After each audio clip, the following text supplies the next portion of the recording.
قاعد بامان الله فجأة بسمع هالصوت.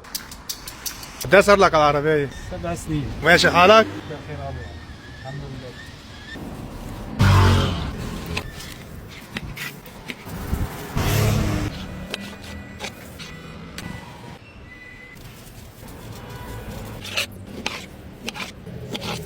هلا بس ليلي عم بحط لها القد حامض ولا؟ لا بالعكس، انا كل المنطقه هون بيعرفوني الصحن تبعي مميز بكل شيء، مو انه كرم او شيء، بس انا هيك بحب اشتغل يعني.